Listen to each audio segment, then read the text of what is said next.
Bonjour à tous. États-Unis, une fillette enlevée et tuée par l'ami de son père. Explication dans cette vidéo. Jeudi 15 février.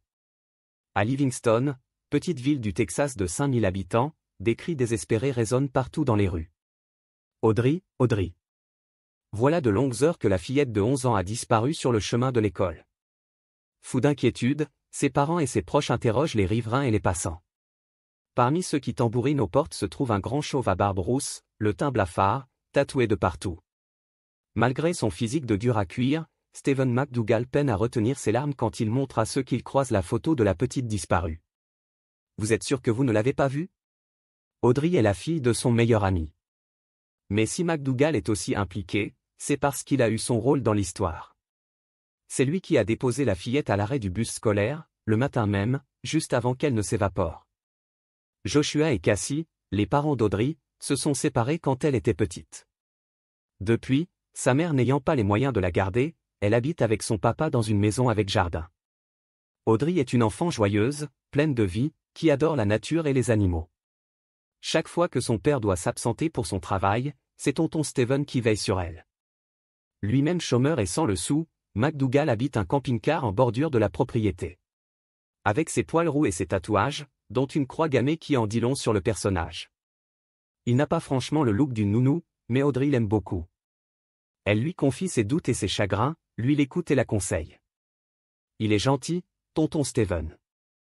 C'est pourquoi, tous les matins d'école, il l'emmène à l'arrêt de bus, à bord de sa Chevrolet bleu foncé. Ce 15 février, explique-t-il, il l'a déposée comme d'habitude. Mais Audrey n'est jamais arrivée à l'école. Plus troublant encore, elle n'est jamais montée dans le bus, comme l'atteste le chauffeur.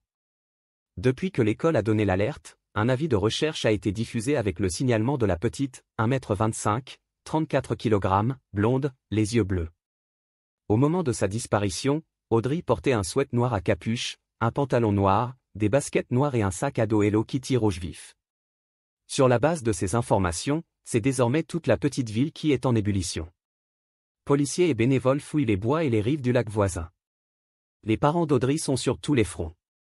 20 fois, ils refont le trajet qu'aurait pu emprunter leur fille pour se rendre à l'école à pied. En vain. L'enfant s'est comme volatilisé. A-t-elle été enlevée par un pervers?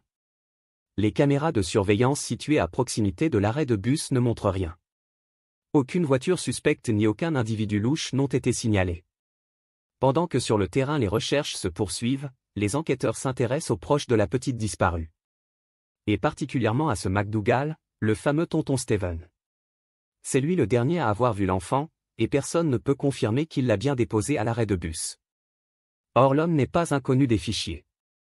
À son palmarès, des arrestations pour vol, conduite en état d'ivresse, détention de drogue.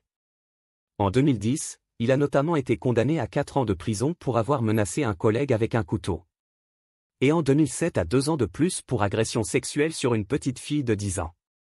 Convaincu de tenir le coupable, les policiers le mettent sous surveillance et analysent ses déplacements passés. Le matin de la disparition d'Audrey, le téléphone de McDougal a borné près du fleuve Trinity, à une quinzaine de kilomètres de Livingston. Convoqué au poste, l'homme s'offusque d'être soupçonné, et jure qu'il n'a rien à voir avec la disparition de la petite. Relâché, il s'emporte devant la presse. Je suis innocent. S'époumonte-t-il devant les caméras. Je l'adore cette gosse. Je n'aurais jamais pu lui faire du mal. Mais au même moment, devant son poste de télé, un homme n'en croit pas ses yeux. Cette barbe rousse, ce crâne rasé. Il reconnaît tout de suite McDougal. Il y a 6 mois, celui-ci l'a agressé pour tenter de lui voler sa voiture. Sûr de lui, le téléspectateur appelle le bureau du shérif. Stephen McDougal est interpellé dans son camping-car et placé en garde à vue dans le cadre de cette nouvelle affaire. On fouille sa Chevrolet bleu foncé. À l'intérieur, on découvre plusieurs cordelettes. Alors qu'un terrible scénario s'esquisse, la police concentre ses recherches sur les berges du fleuve Trinity, dont les eaux brunes serpentent entre forêt et marécage. Le samedi 18 février, on y découvre un petit sac à dos rouge, trempé, maculé de boue, sur lequel apparaît encore le petit chat Hello Kitty. C'est le sac à dos d'Audrey. Rangers, pompiers et chiens pisteurs arrivent aussitôt pour fouiller la zone.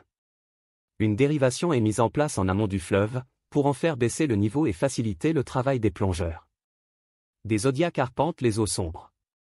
Le mardi 20 février, un de ces bateaux, muni d'un sonar, détecte quelque chose. Des hommes grenouilles plongent. Après de longues minutes, ils remontent à la surface le corps d'une enfant. C'est Audrey. La pauvre petite a été jetée à l'eau pieds et poings liés, le corps lesté avec une grosse pierre.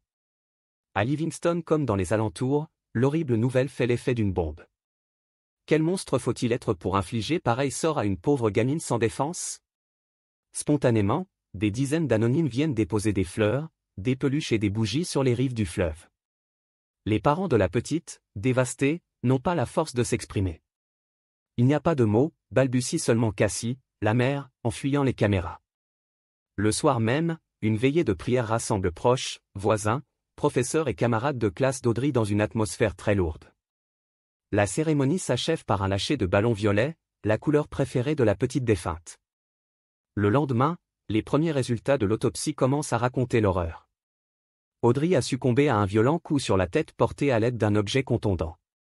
Ce premier rapport ne dit pas si elle a subi des violences sexuelles, mais l'abominable hypothèse ne fait quasiment aucun doute. Selon le scénario reconstitué depuis, Audrey serait montée dans la Chevrolet bleu foncé de McDougall aux alentours de 7h15. Au lieu de l'emmener à l'arrêt de bus, il lui aurait dit qu'il l'emmenait chez sa mère pour lui faire plaisir. Et qu'elle ne devait rien dire à son papa. Confiante et heureuse de retrouver sa maman, elle n'a sans doute rien compris quand son bourreau s'est arrêté dans un endroit désert. Il y a probablement eu d'abord le viol. Puis les coups. La petite morte, McDougall l'a attachée, lestée et l'a balancée dans le fleuve, vraisemblablement depuis le pont de l'autoroute 59. C'est là que son téléphone a borné. Ensuite, il est rentré à Livingston, où il a joué la comédie en participant aux recherches. Immonde. Inculpé d'assassinat, Stephen McDougall a aujourd'hui ravalé ses protestations et choisi de se murer dans le silence. Pour ces faits, au Texas, il encourt la peine de mort. Vu qu'il n'a montré aucune pitié pour la petite, on doute qu'un futur jury en ait beaucoup à son égard. Merci d'avoir regardé, n'hésitez pas à partager la vidéo avec vos amis et à vous abonner à notre chaîne pour ne manquer aucune de nos futures vidéos.